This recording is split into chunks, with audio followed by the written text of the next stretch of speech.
Gloire au Seigneur Jésus qui est au milieu de nous et qui glorifie son nom et qui va encore glorifier son nom. Et nous bénissons Dieu pour cette semaine. La semaine passée, nous avons commencé une série d'enseignements sur l'évangile selon Matthieu. Et cette semaine, nous nous sommes intéressés à Matthieu 3 et Matthieu 4. Mardi et vendredi, nous nous sommes attardés sur Matthieu 3, sur le ministère de Jean-Baptiste, où il y avait beaucoup d'enseignements à recevoir, et aussi le baptême de Jésus-Christ. Ce matin, ce que nous allons faire, c'est nous allons nous intéresser à la tentation de Jésus-Christ. Il y a ensuite des éléments, des portions telles que le début du ministère, l'appel des premiers disciples et son ministère en Galilée, que je laisse à vos soins pour que vous puissiez méditer, étudier à la maison pour vous-même. Pour ce qui nous concerne, ce matin, nous allons nous limiter au chapitre 4 de Matthieu, versets 1 à 11. Seigneur, tu bénis ta parole ce matin. Tu bénis tes enfants ce matin. Tu nous as déjà fait beaucoup de bien depuis ce début, depuis 8 heures. Et encore, tu as d'autres bénédictions en réserve.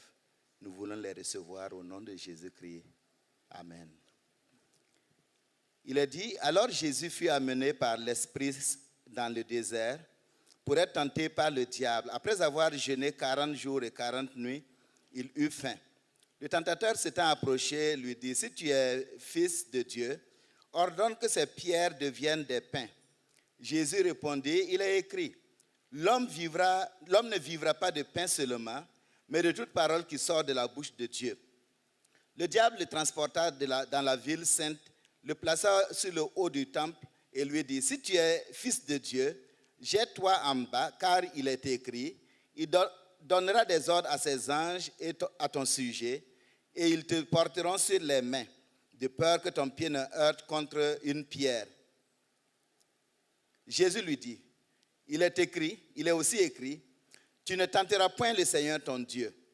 Le diable le transporta encore sur une montagne très élevée, lui montra tous les royaumes du monde et leur gloire, et lui dit, je te donnerai toutes ces choses si tu te prosternes et m'adores.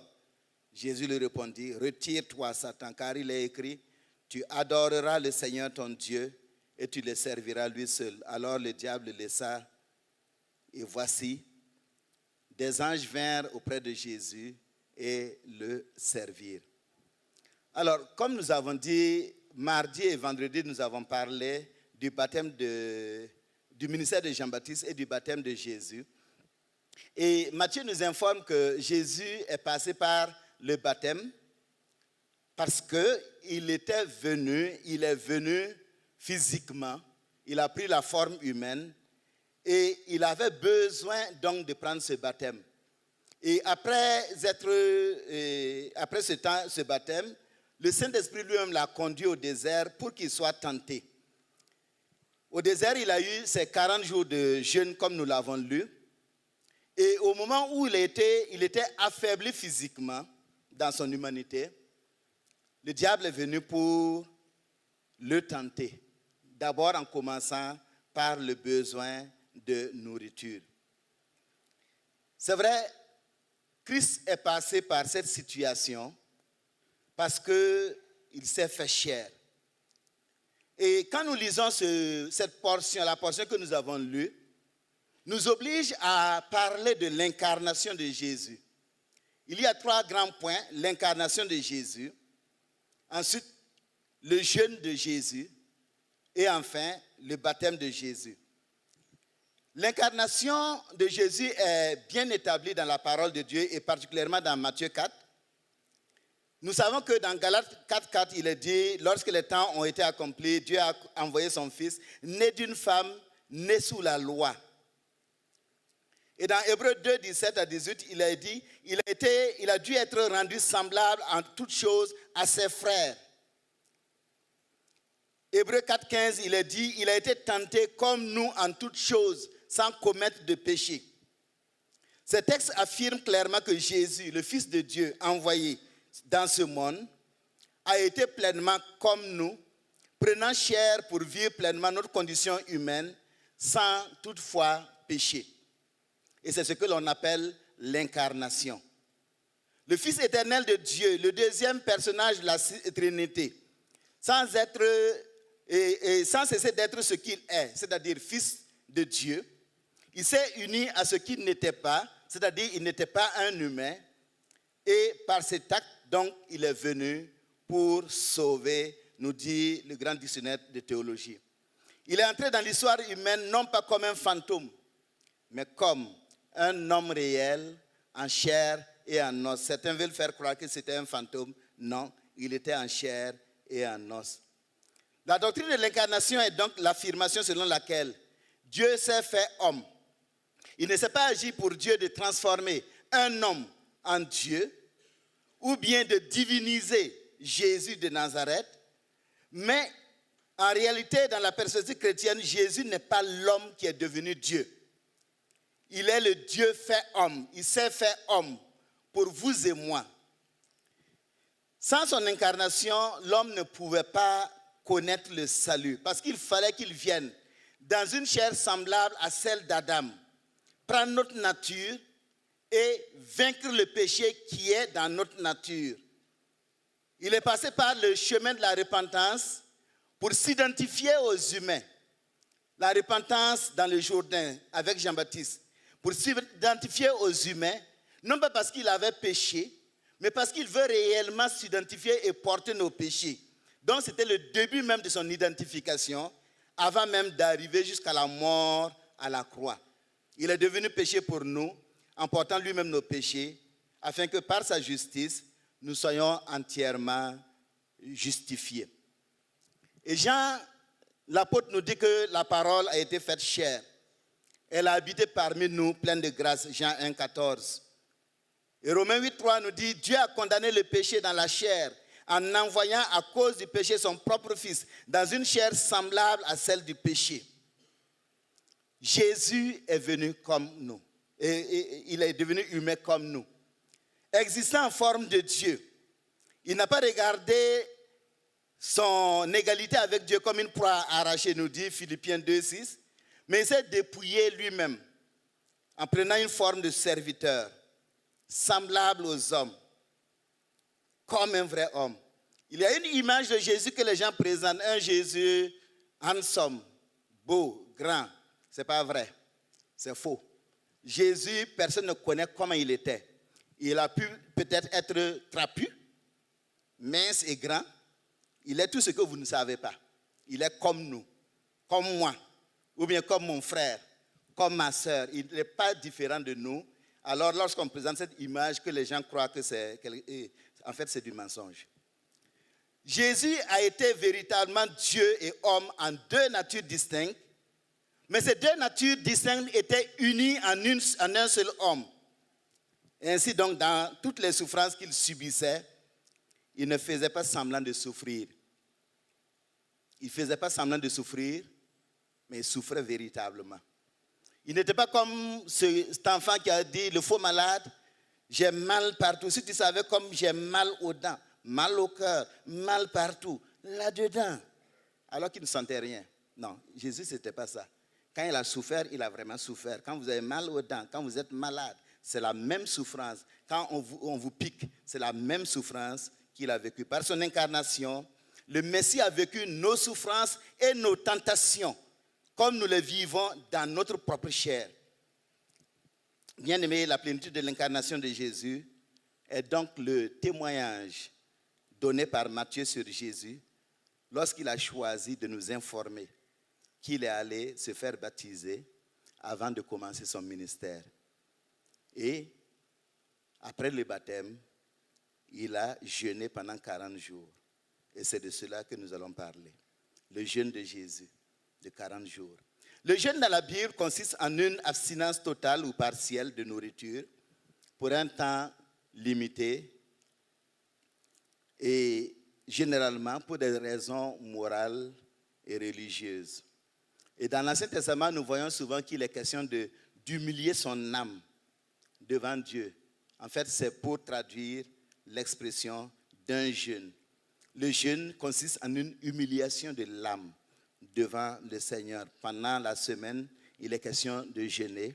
Ne jeûnons pas et puis, bras ballants, j'ai jeûné et puis, bouche sèche, non.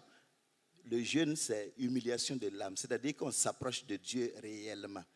Ce n'est pas le jeûne en lui-même qui est quelque chose, c'est la relation avec Dieu. C'est pourquoi un jeûne sans prière, ça ne sert pas. Manger et prier. Mais si vous voulez jeûner, jeûnez véritablement et soyez sérieux dans votre jeûne. Ne montrez pas aux gens que vous avez jeûné. Jeûnez sans qu'on sache que vous avez jeûné. Alors, dans l'Ancien Testament, il y avait des jeûnes particuliers, des jeûnes publics aussi. Et le jour des expiations, le Yom Kippour, était un jour de jeûne pour tout Israël. Un jeûne sans repentance sincère est une aberration. Un jeûne sans repentance sincère est un non-sens spirituel. L'Ancien Testament nous invite à des jeûnes honnêtes, être honnêtes dans notre jeûne.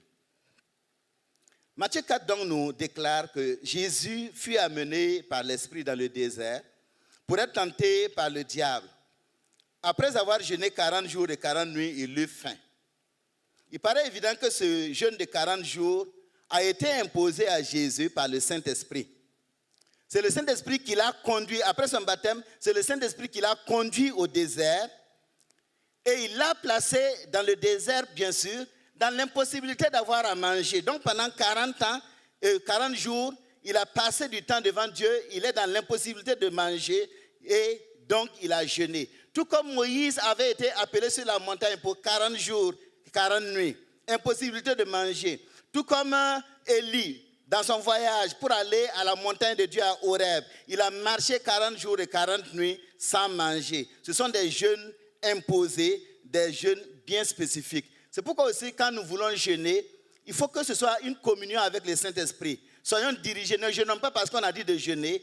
Entrons en communion avec le Saint-Esprit, faisons une entente avec le Saint-Esprit. Oui, Seigneur, je veux passer par ce temps et que ce soit quelque chose, une relation entre moi et le Saint-Esprit. Est-ce que Jésus avait besoin de jeûner selon l'esprit de l'Ancien Testament? Ou était-ce seulement des 40 jours pour parler à Dieu et l'écouter avant de commencer son ministère? Nous savons que Jésus s'est identifié à l'homme lorsqu'il est passé au Jourdain par le baptême de la repentance. Donc c'était une identification totale au genre humain. Néanmoins, ce jeûne était aussi un cas d'identification. C'était un aveu, comme pour tout serviteur de Dieu, un aveu de son besoin de force et de direction divine avant de pouvoir commencer son ministère, ce ministère de salut éternel. Et nous verrons que plus tard dans son ministère, Jésus va prendre beaucoup de temps pour prier. On dit toujours, il s'est retiré sur la montagne, il s'est retiré dans un lieu désert pour prier. Jésus a jeûné pendant 40 jours et ce jeûne a donc probablement été un temps de recherche intense de la face de Dieu. Un temps où il devait installer les bases de son ministère. Le ministère va commencer et on ne part pas bras ballants dans un ministère. On ne part pas bras ballants pour faire une œuvre du Seigneur.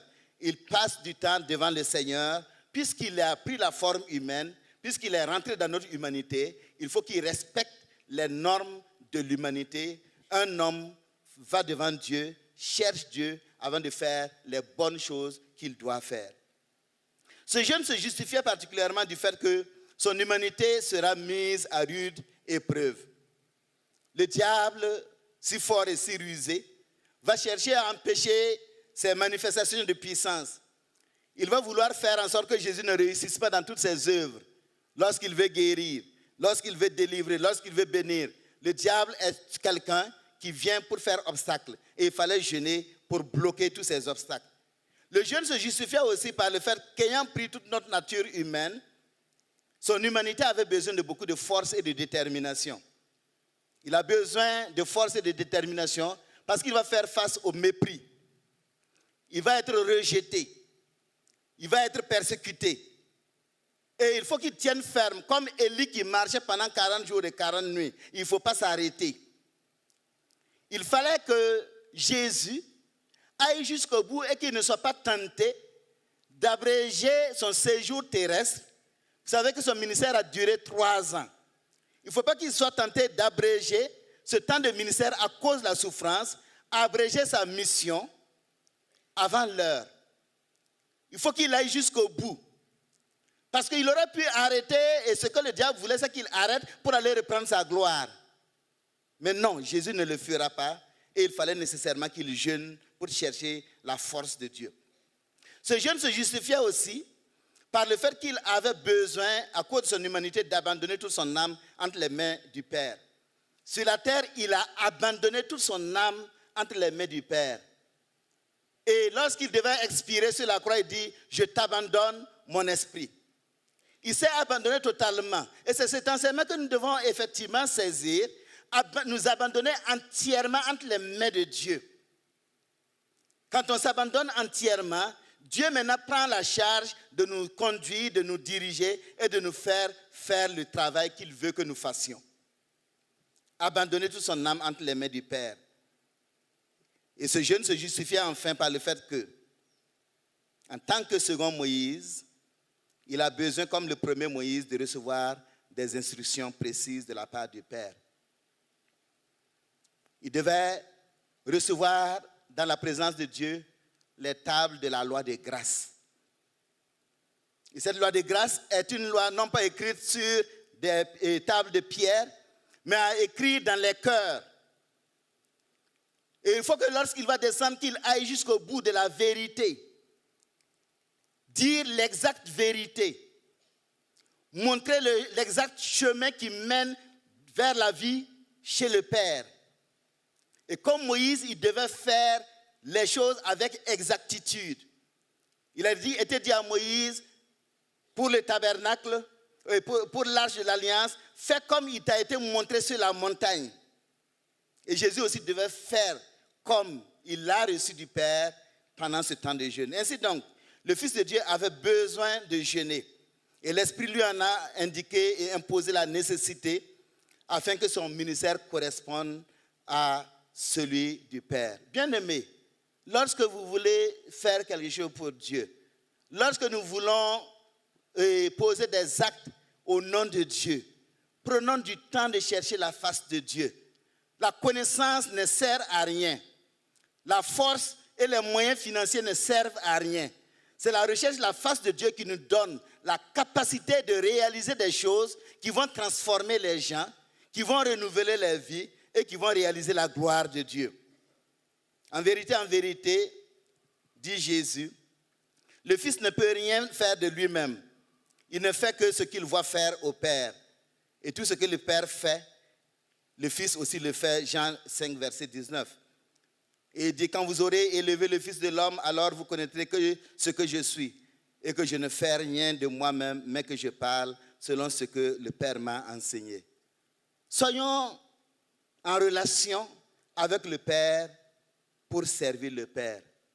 Très souvent, on regarde, quand on a les moyens financiers, on met l'argent devant. L'argent ne sert pas Dieu. On met la connaissance devant. On est un grand théologien, on est un grand connaisseur, on a beaucoup de diplômes, on met ça devant. Ça ne sauve pas une âme. C'est la relation avec Dieu qui réalise les miracles, qui réalise les changements. Et si Dieu t'a donné un ministère particulier, prends du temps dans la présence de Dieu. Prends du temps dans la recherche de la face de Dieu, afin d'être instruit par lui, pour faire exactement comme lui il veut. Il ne faut pas aller au-delà, il ne faut pas aller en deçà, mais il faut faire exactement ce qu'il veut, afin que son nom soit glorifié. Quand tu jeûnes, ne fais pas comme les autres. C'est un non-sens spirituel. Quand tu jeûnes, fais ce que Dieu t'a dit de faire. Aie du temps avec Dieu afin de lui plaire. Et maintenant, nous arrivons au troisième point, la tentation de Jésus. Alors, pourquoi l'Esprit a conduit Jésus à la tentation? Une première raison me paraît évidente, c'est que Dieu avait besoin de montrer à toute créature humaine et spirituelle que bien que son Fils ait pris une forme humaine en naissant d'une femme dans le monde, il n'a rien en commun avec le diable.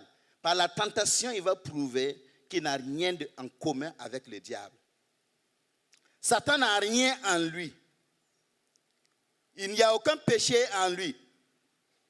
Il est passé par les eaux du baptême, le baptême de repentance comme tous les juifs, comme tous les autres. Pas parce qu'il a un péché, mais par identification aux hommes. Il commence donc son ministère en vainqueur de toute la malice et tous les artifices et subtilités du serpent ancien. Satan a vaincu l'homme dans son humanité au jardin d'Éden. Mais il ne doit pas vaincre Dieu dans le désert. Dieu sera vainqueur de Satan déjà dès le commencement du ministère. Remarquons que dans toutes les tentations que Satan a suscitées pour détourner la mission de Jésus, il voulait l'amener à prouver qu'il est le Fils de Dieu tel que le Père l'a déclaré. Vous savez, lorsqu'il est sorti des eaux, il a été déclaré, celui-ci est mon Fils bien-aimé en qui j'ai mis toute mon affection. Et dans toutes les tentations, le diable a voulu l'amener à prouver qu'il est le Fils de Dieu. Non, on ne prouve pas au diable qu'on est le Fils de Dieu. On montre au diable qu'on est le Fils de Dieu en faisant le travail de Dieu. On n'a pas besoin de répondre à ses cris, à ses défis. Il a voulu par cette tentation le pousser à satisfaire non pas le plan initial orienté vers le salut de l'homme, mais plutôt des désirs personnels dus à son humanité. Son humanité réclamait certaines choses que nous allons voir un peu plus loin. Et il voulait qu'il puisse satisfaire ces désirs-là. Et qu'il abandonne le plan initial qui est orienté vers le salut des hommes. Si Jésus avait relevé les défis de Satan, il aurait posé des actes qui marquent son indépendance d'avec Dieu. Et ça, c'est une rébellion. Parce que Jésus ne peut pas montrer une indépendance d'avec Dieu. Il est Dieu et il se soumet à Dieu. Il se soumet au Père qu'il a envoyé. Donc, il ne pose pas des actes pour montrer qu'il est capable. Il pose des actes que le Père lui dit de réaliser parce que c'est le temps indiqué par le Père. Considérons les domaines des tentations suscitées par le diable. Les tentations de Jésus au désert ont touché 3 domaines.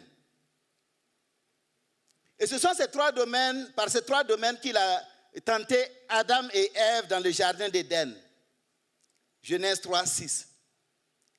C'est aussi par ces 3 domaines qu'il tente chacun d'entre nous qui sommes là, nous humains.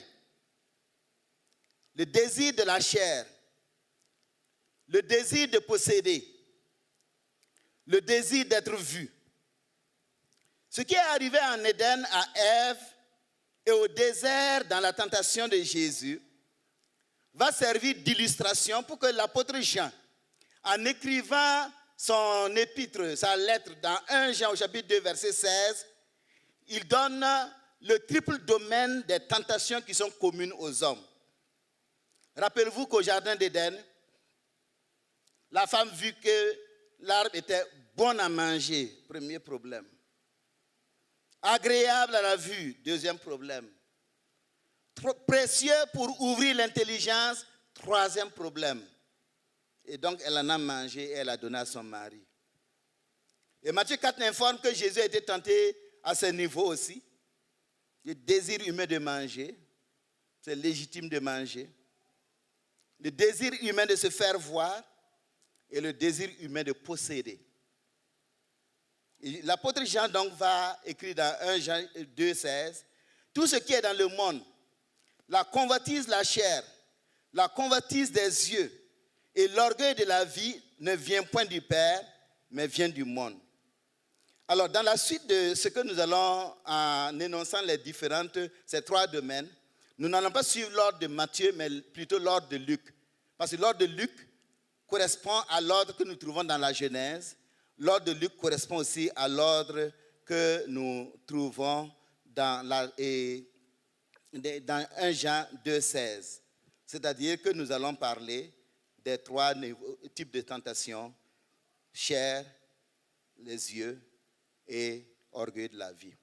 Remarquons ici, avant de continuer, outre la première raison que nous avons déjà suggérée, concernant la tentation de Jésus, il est évident que le Saint-Esprit a conduit Jésus à la tentation dans ces 3 domaines qui touchent tout humain, afin de montrer à ses disciples comment résister au diable. Parce qu'en passant par la tentation, il nous montre aussi comment nous pouvons faire pour réussir. Parce que c'est lui le parfait modèle. S'il ne donne pas le modèle, comment on va faire? S'il ne dit pas, moi j'ai fait comme ça, faites comme moi, comment est-ce que nous allons savoir ce que nous devons faire? Donc, c'est pour aider les disciples à résister. Toutefois, si l'Esprit a ordonné la tentation de Jésus, Jésus à son tour nous recommande dans le Notre Père de demander au Père dans Jean 6,13, dire au Père dans notre prière, ne nous induis pas en tentation, ne nous mène pas par la tentation, à la tentation, mais délivre-nous du malin. Parce que Jésus, après avoir été tenté, il sait dans son humanité, par son humanité, combien il sera difficile pour ceux qui croiront en lui de s'en sortir quand surviendront les tentations. Il sait combien c'est difficile. Et il nous dit de prier et demander au Père de nous éviter la tentation. Les disciples doivent demander à Dieu d'être préservés de la tentation. Néanmoins, puisqu'il est impossible pour eux de ne pas connaître de tentation ici-bas, puisque c'est là que règne le diable, Jésus va veiller personnellement à les aider, à les soutenir. À partir de l'expérience qu'il a vécue dans le désert, il sait que s'il n'aide pas ses disciples, ils ne pourront pas s'en sortir. S'il ne t'aide pas, s'il ne m'aide pas, je ne pourrai pas m'en sortir. Et donc, il va les aider pour qu'ils ne soient pas tentés au-delà de leur force. Il va créer la voie par laquelle le disciple, le chrétien, va sortir victorieux. Et c'est pourquoi l'apôtre Paul dit dans 1 Corinthiens 10, 13, « Aucune tentation ne nous est survenue qui n'ait été humaine. Et Dieu qui est fidèle ne permettra pas que nous soyons tentés au-delà de nos forces. » Parfois, nous croyons que ça dépasse nos forces. Ça ne dépasse pas ta force. La fidélité de Dieu fait que cette tentation-là n'est pas au-dessus de ta force. Mais avec la tentation, il préparera aussi le moyen d'en sortir afin que nous puissions la supporter. Il est à côté lorsque la tentation est là. Il est à côté lorsque le diable t'insinue des choses qui ne plaisent pas à Dieu pour t'aider, pour m'aider. Ainsi donc, lorsque malgré son secours, nous faillons et tombons, ce n'est pas parce que nous n'avons pas eu un déploiement approprié de la sagesse et de la force de Christ pour résister. Non. Jésus vient toujours à notre secours. Mais le problème, c'est nous. C'est plutôt nous parce que, parfois, par divertissement ou orgueil spirituel, nous ne sommes pas entièrement soumis au plan d'évacuation qu'il a donné. S'il te donne une procédure pour ne plus tomber, soumets-toi à cette procédure. S'il te dit de ne plus aller avec ce groupe pour éviter de tomber, ne pars pas. C'est le plan d'évacuation. S'il te dit de ne plus passer par ce chemin, parce que sur ce chemin, il y a des tentateurs, ne passe pas par ce chemin, change un chemin. Même si ce chemin avait 1 kilomètre, prends le chemin de 10 kilomètres pour être au moins à même d'éviter le péché. Parce que si tu prends le chemin d'1 kilomètre, tu vas tomber. Mais avec les 10 kilomètres, tu ne vas pas tomber. Tu vas te fatiguer seulement, mais tu ne vas pas tomber. Et Dieu sera glorifié. Donc, il y a des plans d'évacuation qu'il donne à chaque instant. Mais parfois, nous sommes divertis. Parfois, nous sommes si orgueilleux spirituellement qu'on n'écoute pas. Mais aussi, il nous arrive de tomber parce que nous avons préféré donner libre cours à notre envie. Ça aussi, ça existe. Et ça aussi, c'est nous. Ou bien, frère Nathan, c'est nous. Et ça, c'est un problème que nous devons gérer, vous et moi. Caïn, on lui a dit, le péché est à ta porte. Domine-le. Donc, il devait faire attention pour ne pas tomber dans ce péché. Mais comme il avait envie d'aller jusqu'au bout de son acte, il a tué son frère Abel. Bien-aimé, Jacques nous dit que personne, dans Jacques 1,13, que personne, lorsqu'il est tenté, ne dise « c'est Dieu qui me tente », car Dieu ne peut être tenté par le mal. Et il ne tente lui-même personne. Mais chacun est tenté quand il est attiré et amorcé par sa propre convoitise. Puis la convoitise, lorsqu'elle a conçu, enfante le péché, et le péché consommé produit la mort. Lorsque vous lisez Proverbe 7, ce jeune homme qui marchait là où il ne doit pas marcher, c'est un drame vraiment. Et à la fin, il est mort, parce qu'il ne devait pas marcher là. Donc, le problème, c'est nous. Ce n'est jamais la faute du Seigneur lorsque nous tombons. C'est toujours de notre faute, car chacun est esclave de ce qui a triomphé de lui. Qu'est-ce qui a triomphé de toi? Je dois observer dans ma vie, qu'est-ce qui triomphe de moi? Et le soumettre au Seigneur et demander au Seigneur, cette chose-là triomphe de moi. Cette manière d'être-là triomphe de moi. Quel est le péché qui triomphe de toi? Présente-le au Seigneur. N'oublions jamais que du fait qu'il a souffert lui-même et qu'il a été tenté, il peut secourir ceux qui sont tentés, comme il est dit dans Hébreux 2, 18. Il peut secourir. Il veut secourir. Alors, quelle est la voie pour vaincre la tentation? Selon la méthode de Jésus, ou la méthode de Jésus, la seule et unique voie pour vaincre la tentation est de connaître la parole de Dieu. Elle seule permet de résister au diable. Le chrétien doit toujours mettre en examen, au moins, la parole de Dieu, ce vers quoi sa chair l'attire. Intérieurement, parfois, nous sommes attirés vers le péché. Attirés, poussés à faire quelque chose. Et ça, c'est de notre intérieur. Et je dois soumettre cette pensée, ce désir-là, l'examiner à la lumière de la parole de Dieu. Est-ce que ça va aboutir à la gloire de Dieu ou au péché? Parfois, ce qui nous attire vient de l'extérieur. Ce sont des gens de l'extérieur. On t'envoie un message, viens. Alors que si tu vas prendre la drogue. Si tu vas devenir ivrogne. Si tu vas coucher avec une fille ou un homme. On t'envoie un message, ça vient de l'extérieur.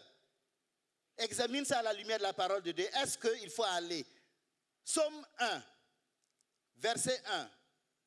Heureux l'homme qui ne marche pas selon le conseil des méchants. Ça, c'est déjà un verset pour m'aider à dire non à l'invitation. Dire non à ce qu'on me dit de faire ou à ce qu'on me propose.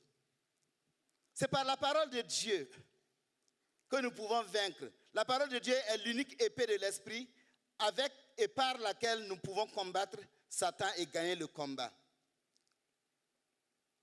Quand David est allé devant Goliath, c'est par la parole de Dieu, il a élevé Dieu.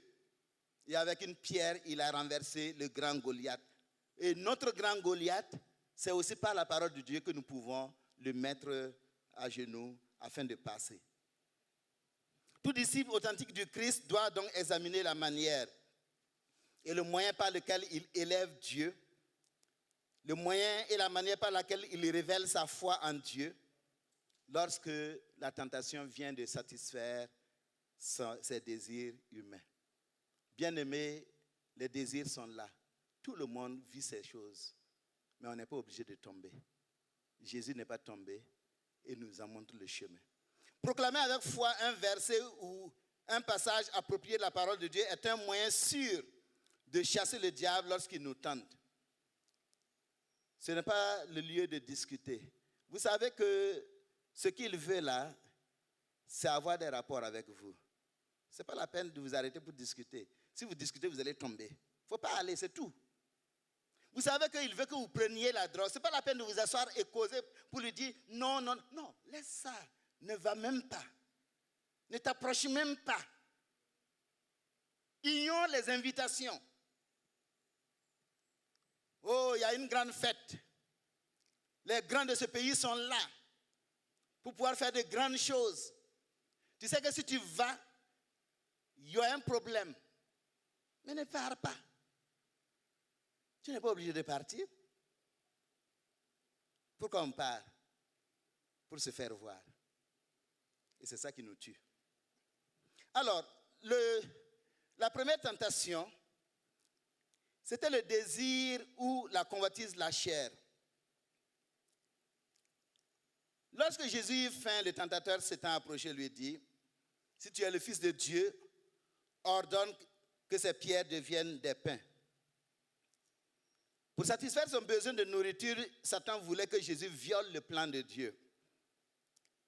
Il voulait que Jésus utilise, vous voyez, la puissance divine qui est en lui pour satisfaire ses propres besoins. Il est venu, il a la puissance de Dieu, et c'est avec cela qu'il doit servir le monde. Mais maintenant, s'il va utiliser cette puissance pour ses propres besoins, ce serait péché contre Dieu. Bien-aimé, le don de Dieu n'est pas destiné à servir son porteur. Et là, je le répète, à tous ceux-là qui perdent leur argent, qui perdent leur bien, le don de Dieu n'est pas destiné à servir son porteur. Si le porteur, là, celui qui a prié pour toi, dit d'amener quelque chose, il faut savoir que c'est un voleur. Non. Tu donnes parce que Dieu t'a convaincu de donner. Tu ne donnes pas parce qu'on t'oblige à donner. Combien sont ceux-là qui ont pris leur premier salaire à aller donner à quelqu'un? Ce sont des voleurs. Et vous tombez dans son vol et vous tombez dans son problème. Le don de Dieu n'est pas destiné à servir son porteur, il doit servir les autres. Sur un plan général, nul enfant de Dieu ne doit user de son don, de son talent, de ce que Dieu a mis à sa disposition pour satisfaire ses besoins égoïstes. Malheureusement, plusieurs aujourd'hui utilisent leurs dons ou leurs supposés dons pour s'enrichir au détriment de là je les appelle leurs clients. Ce sont des clients. Pour son commun. Prime donnée. Littéralement. Bien-aimé, Dieu nous a donné des capacités naturelles telles que les membres de notre corps, tous les membres de notre corps, la capacité de réfléchir et d'agir, la capacité d'acheter et de posséder. Il nous a donné beaucoup de capacités. Il nous a aussi donné des capacités particulières et surnaturelles. Des dons ou talents que peut-être tu as, que l'autre n'a pas. Que j'ai, que tu n'as pas. Aucun de ces atouts, aucun de ces talents n'est destiné à satisfaire les désirs de notre chair. Ils doivent être utilisés pour servir Dieu. Et là, il faut comprendre. Ne confondons pas le corps et la chair. Si Dieu te permet de toucher 700 000 francs par mois, toucher 1 million par mois, c'est bien. Tu peux enlever, bien nourrir ton corps, manger au moins mieux que les autres. Tu peux enlever, te faire une maison normale. Je dis une maison normale, pas une maison exagérée, on va y venir. Tu peux enlever, acheter une bonne voiture où tu peux te reposer. Mais ça ne doit pas servir pour ton corps seul. Ça doit servir à aider les autres. C'est pour le service de Dieu. C'est comme ça la parole de Dieu. C'est comme ça le partage. Donc, ce que Dieu nous donne, il y a une partie pour les besoins de mon corps, de ma famille, de mes enfants. Mais l'autre partie, c'est pour les autres. Nous y reviendrons. Alors,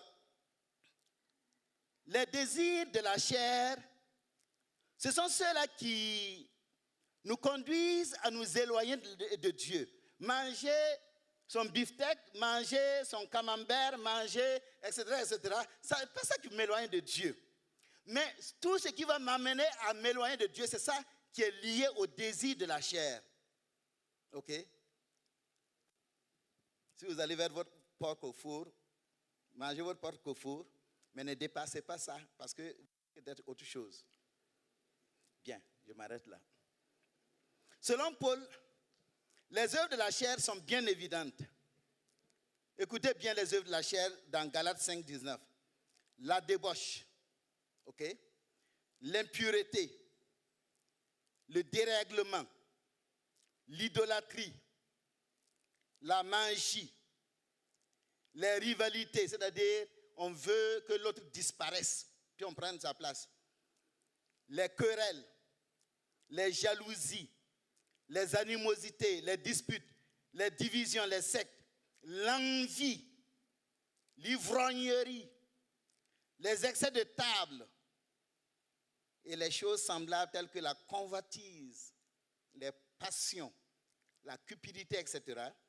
Je vous dis d'avance, dit Paul, comme je l'ai déjà dit, que ceux qui commettent de telles choses n'hériteront point le royaume de Dieu. On se comprend? Le chrétien ne doit pas donner libre cours à sa chair pour assouvir toutes ses passions, toutes ses envies. Il faut bloquer certaines envies. Face à la tentation, Jésus a répondu à Satan. Il est écrit, l'homme ne vivra pas de pain seulement, mais de toute parole qui sort de la bouche de Dieu. Oui, j'ai besoin de manger, j'ai faim. Après 40 jours de jeûne, j'ai vraiment faim. Mais l'homme ne vivra pas de pain seulement. Ce n'est pas parce que tu me tentes, je peux faire du pain. Mais ce n'est pas à ton ordre, à ton instigation que je vais faire le pain. L'homme ne vivra pas de pain seulement, mais de la parole de Dieu. C'est Dieu qui doit me dire de faire du pain. Ce n'est pas toi qui dois me dire de faire du pain. Ne donnons donc pas à notre chair les choses qu'elle réclame pour son propre plaisir. Il y en a qui disent, ouais, je dois me faire plaisir. Je dois me faire plaisir. Mais te faire plaisir jusqu'où? C'est ça la question. Et quand tu te fais plaisir, tu penses au voisin?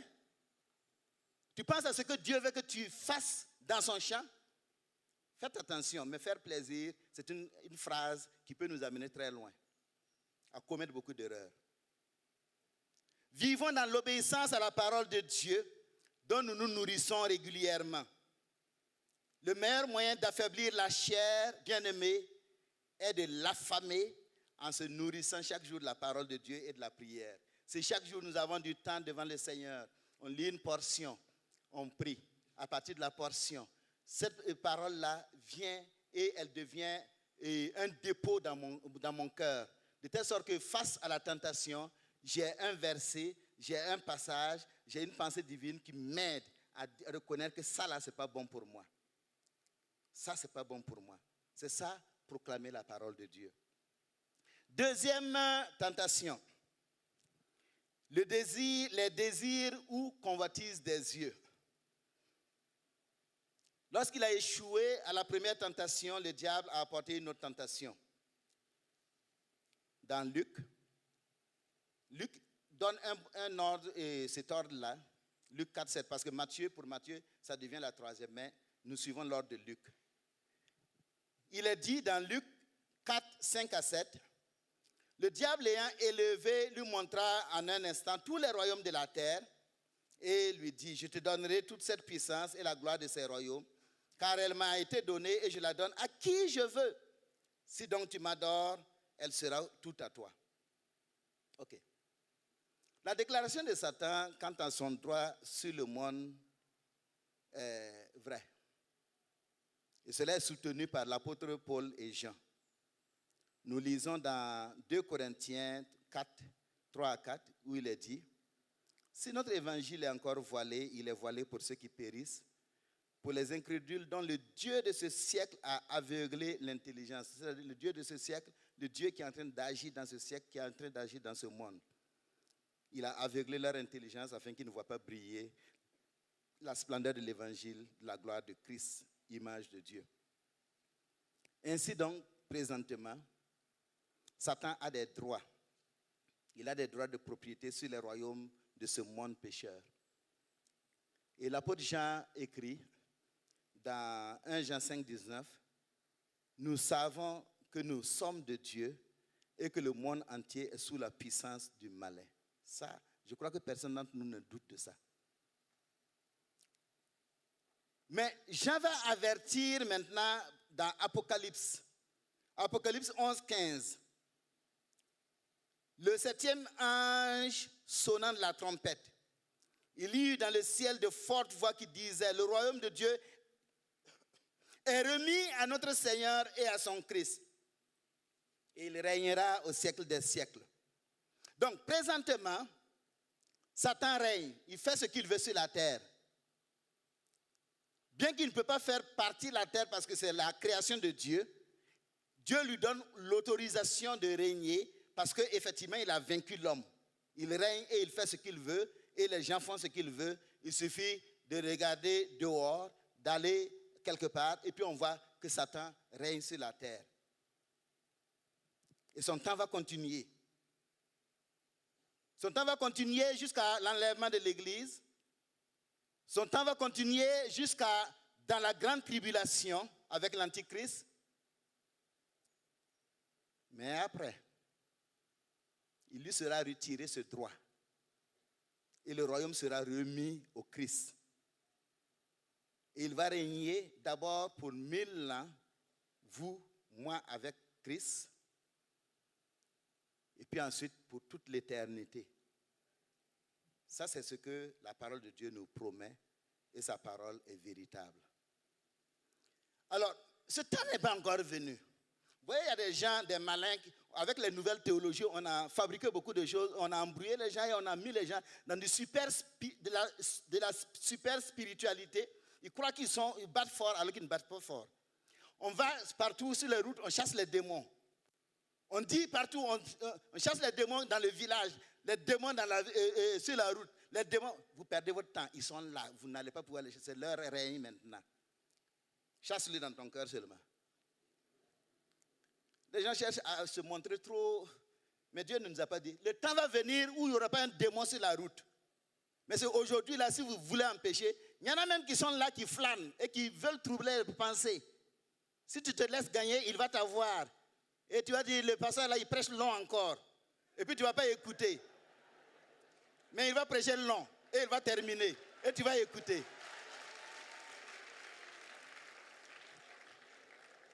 Donc, c'est ça l'œuvre du diable. Nous empêcher d'aller jusqu'au bout.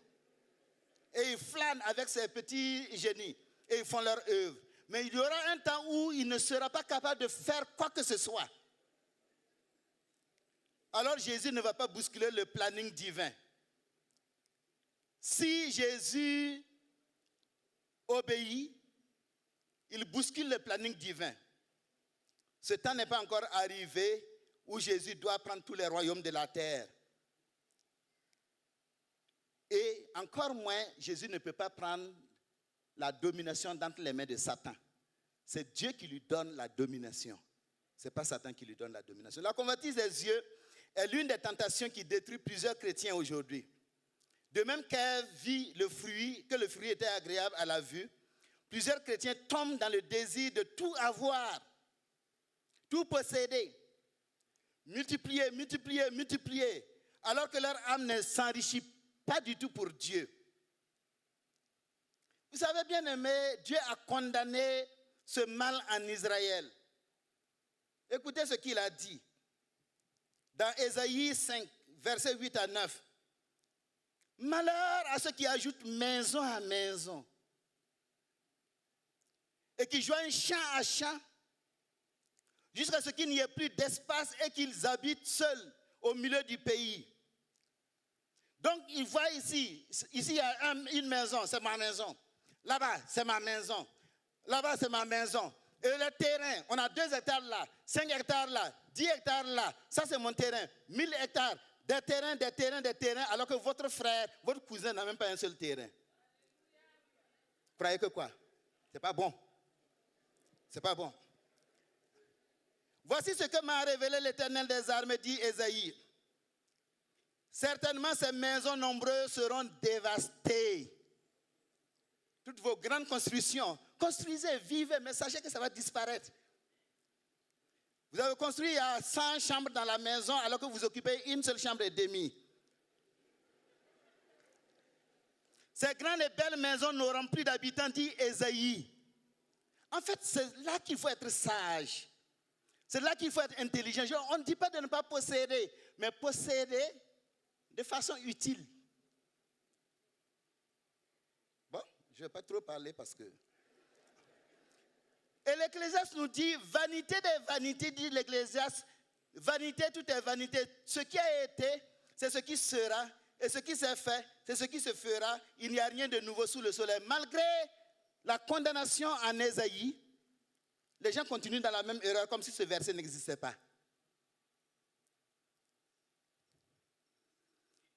Les enfants de Dieu doivent entendre la voix de Dieu et ne pas par irréflexion ignorer les enseignements du passé. S'il vous plaît, moi inclus. Nous ne devons pas par irréflexion, manque de réflexion, manque de sagesse, ignorer les enseignements du passé. Écoutons Jésus à propos de la parabole du riche insensé. Dieu lui dit, Luc 12, 20, insensé. Ne tombons pas dans cette appellation, dans ce titre d'insensé. Cette nuit même, ton âme te sera redemandée. Ce que tu as préparé, pour qui sera-ce?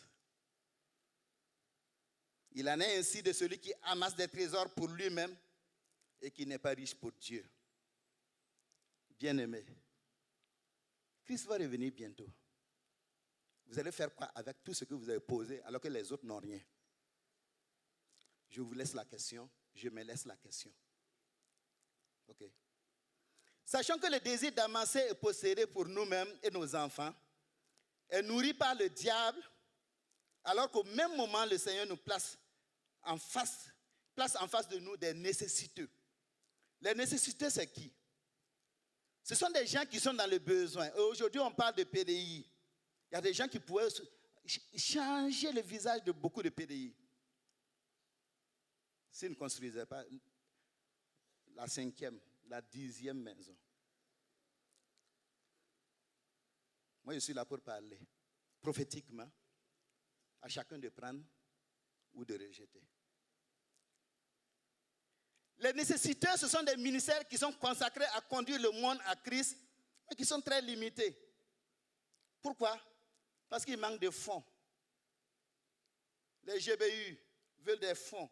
Il n'y a pas assez de fonds. CBSI, que je dirige, veut des fonds. Il n'y a pas de fonds. Les Gédéons veulent des fonds.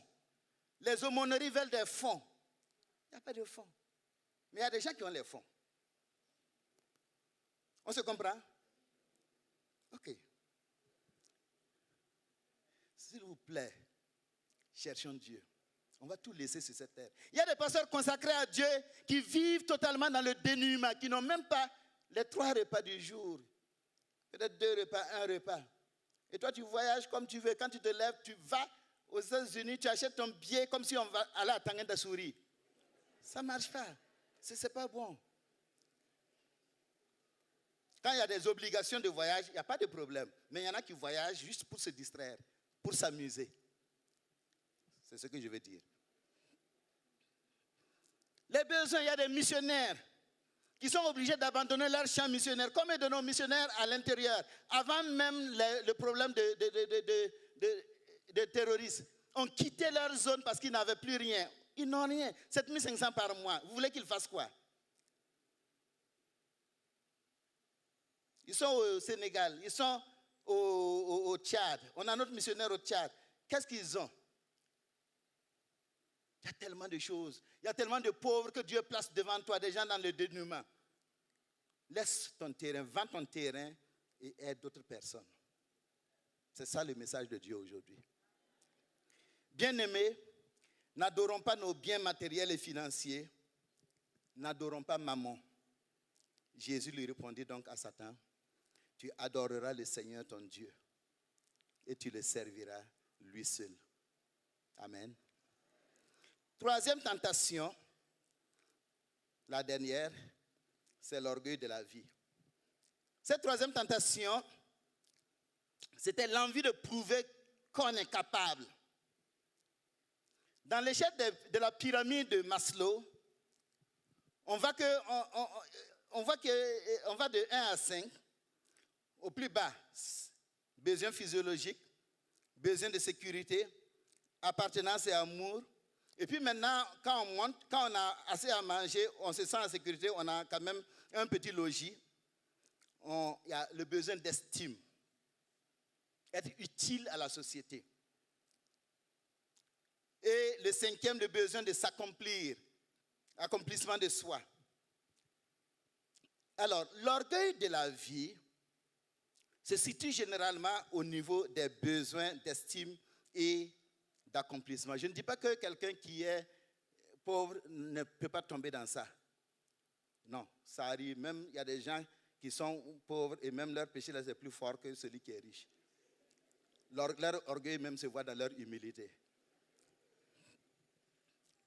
Mais, en fait, l'orgueil de la vie se situe surtout à ce niveau-là, parce que le plus souvent, ceux qui veulent s'accomplir ou bien servir, c'est très bien, c'est positif. Mais si nous ne prenons pas garde, ces besoins-là peuvent nourrir un certain orgueil qui nous pousse à vouloir tout faire pour monter. Voilà, le problème se trouve dans tout faire pour monter. Donc on veut atteindre les sommets de toutes les manières, pourvu qu'on arrive en haut. Et on utilise des voix trompeuses. On utilise des paroles trompeuses, le politique. On utilise des choses qu'on ne va jamais faire pour pouvoir monter. Alors qu'on sait comment. On comprend le problème?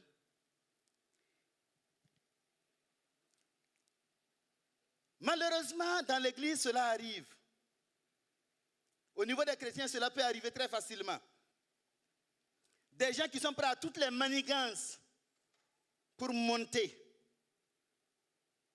Toutes les manigances pour être élus, être au-dessus des autres. On tord les lois, on tord les textes, on tord tout pour monter. Est-ce que vous comprenez le problème? En fait, c'est une tentation de Satan. Si vous tombez dedans, c'est après que vous allez vous rendre compte que vous êtes tombé dedans. Mais pendant le temps de manigance, vous êtes en train de courir, vous ne vous rendez pas compte. Le péché, on s'en rend compte après avoir commis. C'est malheureusement ça le problème. Le Seigneur doit prendre... Tout serviteur de Dieu, toute personne, tout chrétien doit prendre garde à cette soif aveugle du pouvoir. Ne soyez pas aveuglés, assoiffés pour le pouvoir. Alors, qu'est-ce que le diable a fait? Il a pris Jésus et il le transporte dans la ville sainte et il le place au plus haut du temple. Et il lui dit, si tu es le Fils de Dieu, jette-toi en bas, car il est écrit, il donnera des ordres à ses anges à ton sujet et ils te porteront sur les mains, de peur que ton pied ne heurte contre une pierre. Il voulait que Jésus montre qu'il est capable de faire un grand miracle. Qu'il montre qu'il est capable de monter haut et puis sauter sans mourir. Prouve-le-moi. Jésus aurait pu de la sorte obtenir la gloire sans souffrir. Parce que s'il montait sur le temple et puis il saute, à 100 mètres, il saute et il flâne et il plane pour descendre, il a atteint sa gloire. Il n'a plus besoin de travailler. Il y a une histoire qui raconte que quand Pierre, vous savez, Simon le magicien, à Rome, il a voulu défier Pierre. Il est monté au plus haut des sommets, des tours, pour montrer qu'il est le prophète de Dieu. Et il a sauté et il planait. Effectivement, ça montre qu'il est grand. Et Pierre a ordonné aux démons qui le tiennent là. Disparaissez au nom de Jésus. Et les démons l'ont lâché. Parce qu'ils obéissent à l'ordre de Jésus. Et il est tombé, il s'est écrasé. Éclaté quoi. Bien aimé, Jésus ne l'a pas fait. Parce que sa gloire, c'est après la croix. Sa gloire, ce n'est pas au début de son ministère. Sa gloire, c'est après le tombeau. Il ne va pas être étranger à la volonté de Dieu. Satisfaire Satan aurait été un acte bien orgueilleux. Cela aurait voulu dire que Jésus peut faire comme Dieu, alors qu'il a revêtu une humanité entière qui l'oblige à renoncer à la plénitude de sa divinité.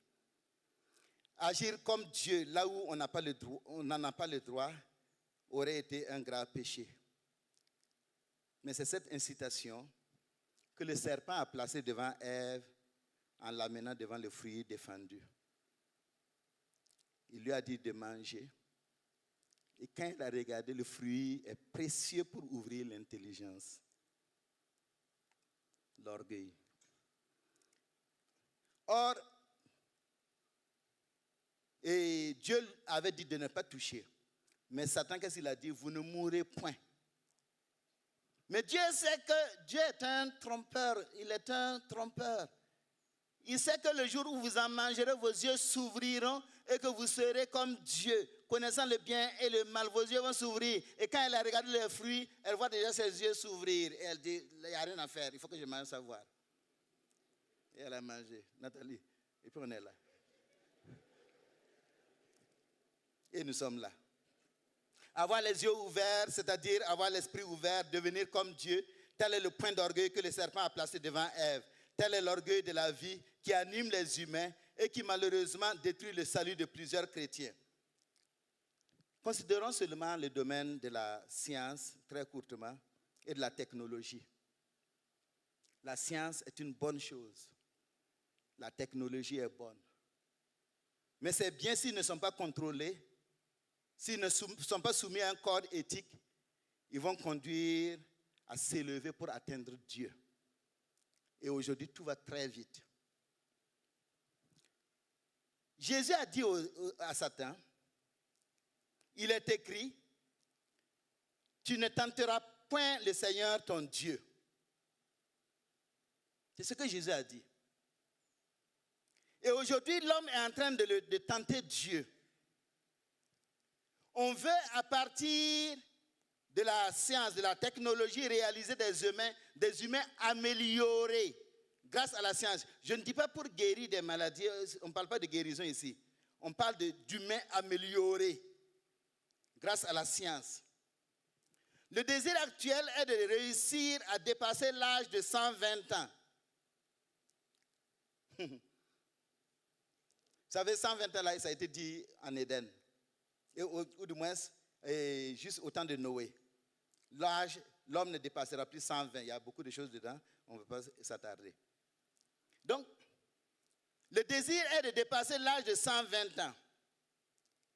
Et vous savez, on veut parvenir jusqu'à la mort de la mort, au moyen de la science, et une science rebelle contre Dieu. Tu mourras, tu retourneras à la terre. Et on veut arriver au point où on va pouvoir prouver que l'homme peut vivre grâce aux moyens de la science. Avec l'intelligence artificielle qui, depuis 6 à 7 mois, est en train de rendre le monde fou, on peut produire de bonnes choses, mais aussi des choses et des conditions humaines très dangereuses.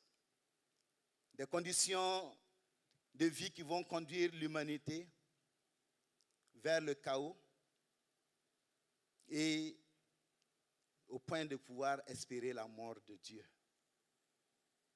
Bien sûr que rien ne peut précipiter, faire disparaître la terre, c'est Dieu qui fait disparaître. Mais l'intelligence artificielle croit qu'elle va atteindre un certain niveau. La science veut atteindre ces niveaux. Il y a une bonne science, il y a une science rebelle. Les questions de transhumanisme peuvent ainsi prendre un envol défiant la sagesse de Dieu. L'orgueil qui a précipité Lucifer du paradis est encore l'orgueil qui précipitera les hommes en enfer. Tous veulent devenir comme Dieu. Bien-aimés, le proverbe 18:12 dit, avant la ruine, le cœur de l'homme s'élève, mais l'humilité précède la gloire. Et au 16:18, il dit, l'arrogance précède la ruine. Il y a des gens qui sont arrogants. Lorsqu'ils parlent de ce que la science va faire, de ce qu'ils vont faire, de ce qu'ils peuvent faire, ils sont très arrogants. et l'orgueil précède la chute.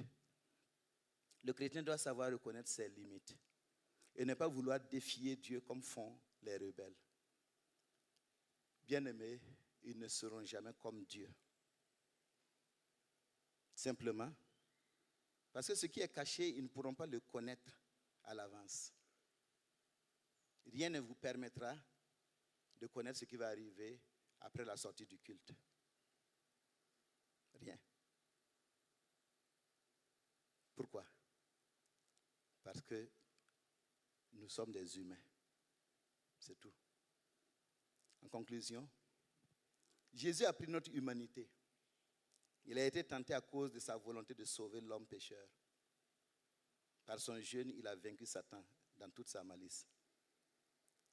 Et puisqu'il est passé par ce chemin à cause de son humanité, il veut que tu saches que l'objectif de tout ce qu'il a vécu, c'est de te rendre victorieux sur le péché. Parce que clairement, il l'a dit dans Hébreux 2,16, assurément, ce n'est pas à des anges qui vient en aide, mais c'est à la postérité d'Abraham.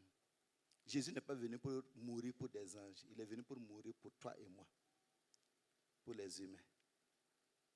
Il a été rendu semblable à toi et moi pour pouvoir nous amener à être sortis victorieux lorsque nous sommes tentés. Bien-aimés, il est possible pour vous et moi de résister aux tentations. Il est possible de vaincre la tentation en regardant à Jésus.